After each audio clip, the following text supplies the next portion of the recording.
नमस्कार दोस्तों, स्वागत है आप सभी का मेरे और आपके अपने चैनल एस्ट्रो के खिलाड़ी पे। मैं उम्मीद कर रहा हूँ आप सभी अच्छे होंगे और आप सभी का दिन अच्छा गुजर रहा होगा।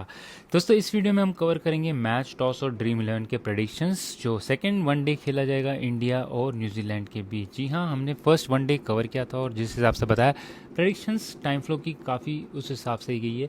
तो उम्मीद करते हैं इस मैच में भी हम बढ़िया प्रेडिक्शंस देंगे और आपको बताएंगे टाइम फ्लो के साथ साथ मैच के एनालिसिस भी, और ये भी बताएंगे कि आपको मैच और टॉस के विनर्स कौन होंगे और साथ साथ वेरी लकी प्लेयर्स कौन होंगे, साथ ही ऐसे कौन से प्लेयर होंगे जिनका दिन इतना कुछ खास नहीं होगा, ताकि आप अपनी ड्रीम 11 पिक कर सके। और जैसे कि हमारे सब्सक्राइबर्स को पता है कि हम यहाँ पे 3 चीज़ें यूज़ करते हैं, न्यूमरोलॉजी, एस्ट्रोलॉजी और डेटा एनालिसिस। उम्मीद करते हैं आप सभी को हमारा मेथड पसंद आता होगा। प्लीज़ हमारे चैनल को ज़रूर सब्सक्राइब कीजिए और आप सभी से दरख्वास्त है हमारे टेलीग्राम चैनल को भी ज़रूर ज्वाइन कीजिए। अगर आपके कोई कमेंट्स हो, कोई फीडबैक हो तो उससे ज़रूर पोस्ट कीजिए, हम उसका जवाब भी देंगे और साथ साथ ही आपको प्रेडिक्शंस भी पोस्ट करेंगे। फिलहाल चलते हैं टाइम फ्लो की तरफ, जो इस मैच का आपके सामने स्क्रीन पर आ रहा है। वनडे मैच है तो लगभग 3.5 घंटे तक चलेगा एक इनिंग, और यहाँ पे 1:30 बजे से लेकर लगभग 5 बजे तक पहली इनिंग की होगी पूरी पारी। तो यहाँ पे शुरुआती अगर आप देखते हैं तो 1:30 बजे से लेके लगभग 3 बजे तक यहाँ पे बैटिंग बहुत बढ़िया है। तो जो भी टीम इनिशियल यहाँ पे बैटिंग करने आती है अच्छी शुरुआत करेगी, भले इंडिया हो भले न्यूजीलैंड हो, दोनों अच्छा आगमन करते हुए दिखाई देगी, अच्छा स्कोर बनाते हुए दिखाई देगी और ऐसा लगेगा कि काफ़ी बड़ा स्कोर या काफ़ी बड़ा टारगेट बनाती हुई दिखाई दे रही है। और ये सिलसिला अगला फेज़ में भी चलता रहेगा, 3 बजे से लेके जो 3:30 बजे तक न्यूट्रल दिखाई दे रहा है उसमें भी यही सिलसिला चलेगा। यहाँ हो सकता है विकेट भी गिरे, विकेट और रन्स थोड़े से रुक सकते हैं, लेकिन सिलसिला वैसे ही चलता जाएगा और ये चलता जाएगी बैटिंग लगभग आप मान के चले 4 बजे तक। तो 1:30 बजे से लेके 4 बजे तक यहाँ पे अच्छी बैटिंग है। बीच बीच में 2 फेजेस आ रहे हैं न्यूट्रल जोन में जहाँ पे विकेट्स गिरेंगी, लेकिन रन मुझे लगता है यहाँ पे गति इसकी बनी रहेगी और अच्छा स्कोर बनाते हुए दिखाई देंगे। उसके बाद मेन ट्विस्ट आएगा 4 बजे से लेके 5 बजे तक, जो लास्ट का इनिंग्स होती है, लास्ट के 10 या 15 ओवर यहाँ पे जो डाले जाएंगे वो ट्विस्ट वाले होंगे। वहाँ पे विकेट भी गिरेंगी, रन भी बनेंगे, काफ़ी सिलसिला इस हिसाब से चलेगा। एक बार ऐसा लग रहा होगा कि लगभग 400 का स्कोर भी बना सकते हैं, जहाँ तक मुझे पता है राजकोट की विकेट बैटिंग विकेट होती है तो मोस्टली ऐसा 350-300 रन बनाने थोड़े आसान होते हैं। तो समझ के चलिए अगर ऐसा लग रहा होगा एक फेज़ में कि 400 बना सकती है बैटिंग फर्स्ट टीम, तो ये जो बॉलिंग के फेजेस आएंगे 35 से लेके 50 ओवर तक, यहाँ पे हो सकता है उतना स्कोर ना बना पाएँ और उनकी जो गति होगी वो रुक जाए। तो आज जब अपने ड्रीम 11 के प्लेयर पिक करते हैं तो ओपनर्स टॉप के और टॉप 2-3 प्लेयर्स अच्छा करते हुए दिखाई देंगे अगर वो वेरी लकी में आते हैं। उसके बाद लास्ट में जो आते हैं पिंच हिटर्स हो गए, आपके ऑलराउंडर्स हो गए, वो ठीक ठाक करेंगे। तो देखते हैं उसके आगे एनालिसिस करते हैं प्लेयर्स के। बट सेकेंड इनिंग्स की तरफ देख लेते हैं। सेकेंड इनिंग्स थोड़ी घुमाव फिराव वाली दिखाई दे रही है। सेकेंड इनिंग्स में जब देखेंगे शुरुआत यहाँ पे न्यूट्रल से हो रही है और बीच बीच में बहुत सारे न्यूट्रल जोन्स आ रहे हैं। तो वो जो न्यूट्रल जोन्स है आप ये मान के चले कि काफ़ी कुछ यहाँ पे डिपेंड होगा फर्स्ट इनिंग्स का क्या स्कोर बनाती है बैटिंग फर्स्ट टीम। और यहाँ पे जो हमारा लगभग 5:50 या 6 बजे से लेके जो 9:30 फ्लो जो हमारा मिक्स चलता रहेगा, तो न्यूट्रल जहाँ जहाँ आपको दिखाई दे रहा है वहाँ ये समझ के चलिए वहाँ रन भी बनेंगे, लेकिन विकेट गिरने के भी चांसेस हो सकते हैं जो सेकंड टीम बैट करने आ रही है। तो शुरू करते हैं 6 बजे से, वहीं से लेके लगभग 7 बजे के आसपास तक यहाँ पे बैटिंग अच्छी करते हुए दिखाई देंगे, रन्स बनेंगे, विकेट गिरने के चांसेस कम है। अब लाल जो जोन है उनको हम देख लेते हैं। लगभग 6 से 6:20 तक एक फेज़ है, 7:40 से लेके लगभग 8 बजे तक, फिर तीसरा फेज़ है 9:20 से 9:50 तक, और लास्ट का फेज़ होगा जो एंड ऑफ द ओवर्स आएंगे वहाँ पे। ये लाल जोन है जो हमारे 4 जहाँ पे विकेट गिरने के चांसेस। उसके अलावा बाकी जो वो बैटिंग काफ़ी अच्छी करते हुए दिखाई देंगे थ्रू आउट द इनिंग्स। हाँ, दिख रहा है न्यूट्रल फेजेस है, न्यूट्रल फेजेस यानी कि दोनों टीमें अच्छा करेंगी यहाँ पे, और डिपेंडिंग की फर्स्ट इनिंग्स में कितना टारगेट देते हैं उस हिसाब से ये सेकंड इनिंग का फ्लो चलेगा। लेकिन अगर एस्ट्रोलॉजी की माने तो यहाँ पे रन्स अच्छे बनते हुए दिखाई देंगे, विकेट्स जो रेड जोन से वहाँ पे गिरते हुए दिखाई देंगे। ट्विस्ट जो मैच का होगा वो लगभग 7:40 और 8 बजे के बीच में होगा। हमारा इंपॉर्टेंट विकेट गिरेगी और यहाँ पे फिर आगे हमें पता लगेगा कि कौन जीत सकता है और किसके चांसेस बनते हैं। यहीं पे मैच का ट्विस्ट भी आएगा। तो जब आप सेकंड इनिंग्स की टीम बनाते हैं यहाँ पे काफ़ी मिक्स चलेगा। तो आप जब अपने प्लेयर्स पिक करते हैं जो वेरी लकी प्लेयर्स में आते हैं, टॉप 4 या 5 प्लेयर्स, वो पिक कीजिए, वो अच्छा करते हुए दिखाई देंगे अगर वो वेरी लकी में आते हैं। उनके अलावा ऑलराउंडर्स भी पिक कर सकते हैं जो फर्स्ट इनिंग्स में बॉलिंग भी अच्छी करेंगे और साथ में सेकंड इनिंग्स में आपको बैटिंग भी देते हुए दिखाई देंगे, जिसकी लिस्ट में भी आपको देता हुआ चल रहा हूँ। सबसे पहले हम देखते हैं वेरी लकी प्लेयर्स और न्यूट्रल, बिलो न्यूट्रल, जो हम एस्ट्रोलॉजी के हिसाब से करते हैं। यहाँ पे एस्ट्रोलॉजी यूज़ की, न्यूमरोलॉजी इसमें बिल्कुल यूज़ नहीं की मैंने। सबसे पहले वेरी लकी की तरफ चलते तो विराट कोहली यहाँ पे अच्छा करते दिखाई देंगे। इनके बाद वॉशिंगटन सुंदर अगर मैच खेलते तो अच्छा करते, अगर वो नहीं खेल रहे तो देखना होगा किसे पिक करते। उनके अलावा शुभमन गिल हैं, माइकल ब्रेसवेल, ग्लेन फिलिप्स, निक केली और माइकल रे, ये बढ़िया करते हुए दिखाई देंगे। उनके अलावा लकी में आते हैं रोहित शर्मा, जो मैंने पिछले मैच में कहा था फर्स्ट बैटिंग में आते हैं। इस मैच में भी सेम कहूँगा, अगर पहले इंडिया की बैटिंग आती है बढ़िया करेंगे, सेकंड इस बार अगर बैटिंग इंडिया आती है तो अच्छा करते हुए दिखाई देंगे रोहित शर्मा। इस मैच में लगभग 50 का स्कोर मैं समझ के देता हूँ, क्योंकि सेकंड इनिंग में अगर आते हैं बैट करने, थोड़ा वोलेटाइल है तो इनिशियल जो ओपनर्स आते हैं थोड़ा स्ट्रगल कर सकते हैं, लेकिन मुझे लगता है कि अगर 50 का स्कोर बनाना इनके लिए काफ़ी हद तक मुमकिन होगा। अगर फर्स्ट बैटिंग आते हैं तो काफ़ी अच्छा स्कोर बना सकते हैं। वहीं पे Shreyas Iyer, Yashasvi Jaiswal, K L Rahul, Henry Nicholls, Adi Ashok, Nitish Kumar Reddy, ये लकी में आते हैं। इनके अलावा ऋषभ पंत अगर खेलते हैं मैच तो Ravindra Jadeja, Prasidh Krishna, Devon Conway, Daryl Mitchell, Josh Clarkson, Zak Foulkes, Kristian Clarke, ये है न्यूट्रल में। बिलो न्यूट्रल में Kuldeep Yadav, Mohammed Siraj, Arshdeep Singh, Harshit Rana, Will Young, Kyle Jamieson, Jayden Lennox और मिच हे।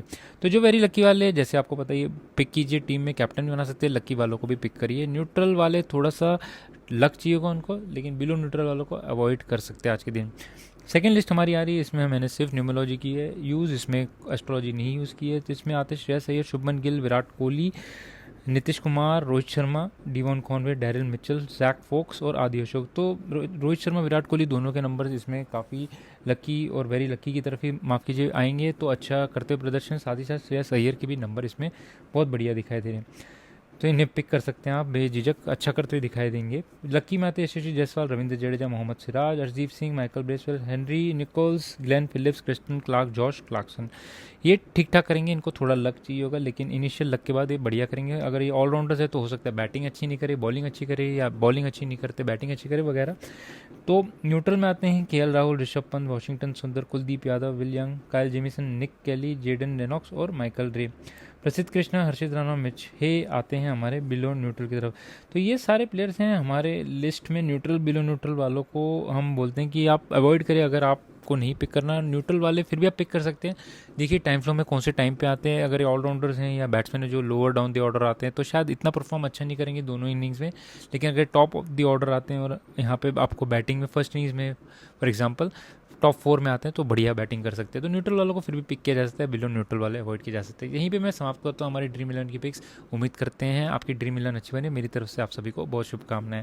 फिलहाल चलते हैं मैच और टॉस के विनर्स, और हम यहाँ पे कवर करेंगे दोनों चीज़ें, न्यूमोलॉजी एस्ट्रोलॉजी के हिसाब से। सबसे पहले बात करते हैं न्यूमोलॉजी के हिसाब से। तो न्यूमोलॉजी में हमने यहाँ पे दोनों चीज़ें कंपेयर की। एक तो हमारे जो कैप्टन हैं न्यूजीलैंड के और इंडिया के जो कैप्टन हैं, दोनों के नेम नंबर्स, लाइफ पाथ और इनकी एज, साथ साथ ही इनकी डेट ऑफ बर्थ और पाथ नंबर भी। तो हमने यहाँ पे दोनों कैप्टन्स के जब कंपेयर किया, माइकल ब्रेसवेल है जिनके नंबर्स आज के मैच के लिए मुझे ज़्यादा बेटर लग रहे हैं एज़ कम्पेयर टू हमारे शुभमन गिल साहब। पिछले मैच में दोनों के नंबर लगभग ठीक ठाक थे, मैंने कहा था 50 to 55%। इस मैच में माइकल ब्रेसवेल के 55 to 60% लग रहे हैं। तो टॉस के लिए चांसेस है कि वो ज़्यादा अच्छा कर सकते हैं यहाँ पे। एस्ट्रोलॉजी वाइज भी अगर मैं इनके चार्ट देखता हूँ, इनकी जो प्लानिटरी पोजीशंस भी देखता हूँ, तो जिस टाइम पे टॉस होता है 1 बजे, वहाँ पे ज़्यादा बेटर अलाइंड है Michael Bracewell as compared to Shubman Gill. Shubman Gill के जो नंबर्स हैं पर्सनली, अगर वो खुद अपने नंबर देखते हैं तो परफॉर्मेंस अच्छी दे सकते हैं, इतने ख़राब नंबर नहीं है, लेकिन जब टॉस के टाइम पे आते हैं तो टॉस के टाइम पे हो सकता है शायद वो टॉस जीतने में कामयाब ना हो। तो उम्मीद यही हम करेंगे कि वो टॉस जीते, लेकिन यहाँ पे ज़्यादा चांसेस मुझे माइकल ब्रेसवेल के दिखाई दे रहे हैं। वहीं पे अगर न्यूमोलॉजी के मैच के हिसाब से देखते तो मैच के विनर्स के लिए न्यूमोलॉजी वाइज दोनों टीमों के नंबर्स, यानी कि न्यूजीलैंड इंडिया अगर मैं देखता हूँ, नंबर 3 पे आती है इंडिया, नंबर 6 पे आती है न्यूजीलैंड। दोनों के नंबर्स मुझे ठीक ठाक दिख रहे हैं, किसी भी टीम को ज़्यादा सपोर्ट नहीं करे। नंबर 5 का दिन है, यानी कि 14 तारीख को मैच हो रहा है, तो नंबर 5 पे आता है। अगर आप टोटल करते हो तो 7 पे आता है। दोनों ही नंबर्स किसी भी टीम को ज़्यादा सूट नहीं करते, बिल्कुल न्यूट्रल नंबर्स हैं दोनों टीम के लिए। तो कोई भी फेवरेट नहीं है यहाँ पे। मैच जो है बहुत ही कड़ा होगा, अच्छा मुकाबला होगा।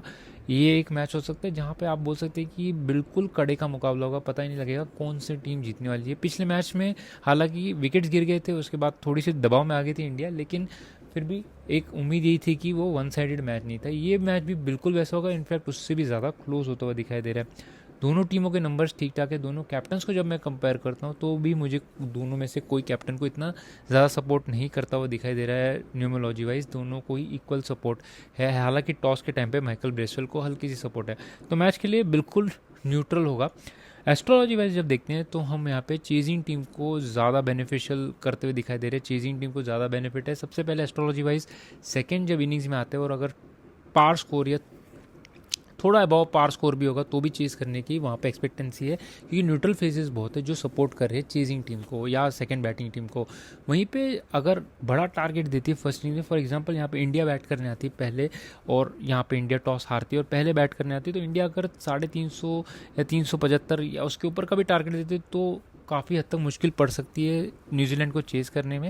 लेकिन उससे कम का टारगेट देती है क्योंकि बैटिंग पिच होती है मोस्टली राजकोट की, तो उस हिसाब से जो मुझे समझ में आ रहा है डेटा एनालिसिस के हिसाब से यहाँ पे दिक्कत नहीं आनी चाहिए चेजिंग टीम को चेज़ करते। वहीं पे अगर इंडिया भी सेकंड बैट करने आती है और अगर न्यूजीलैंड यहाँ पे 300-350 के आसपास बनाती है तो इंडिया को भी चेज़ करने में इतनी मुश्किल नहीं आएगी। हालांकि उसके ऊपर का टारगेट होता है तो फिर इंडिया को भी मुश्किल आएगी सेकेंड इनिंग में चेज़ करने में। तो सेकेंड इनिंग में तभी मुश्किल आ सकती है अगर ये मैच जो है 35 ओवर 40 ओवर के आसपास जाता है। वहाँ पे लास्ट में जो हमने देखे थे विकेट गिरने के चांसेस लास्ट के जोन्स में बहुत ज़्यादा है, तो वहाँ पे अगर मैच जाता है तो बहुत मुश्किल में डाल सकते हैं जो भी सेकंड बैटिंग में। और जो मैंने कहा था 7:40 से 8 बजे का जो फेज़ है वहाँ पे बहुत संभल के खेलना होगा सेकंड बैटिंग वाली टीम को। तो ये रहे हमारे प्रेडिक्शन दोस्तों। न्यूमरोलॉजी वाइज कोई क्लियर एडवांटेज किसी भी टीम को नहीं, आज दोनों टीमें मुझे इक्वल करती हुई दिखाई दे रही है। कैप्टन्स भी दोनों मुझे ठीक ठाक ही करते हुए दिखाई दे रहे हैं, दोनों कैप्टन्स को भी कोई सपोर्ट नहीं है इस दिन के लिए, बिल्कुल न्यूट्रल नंबर है।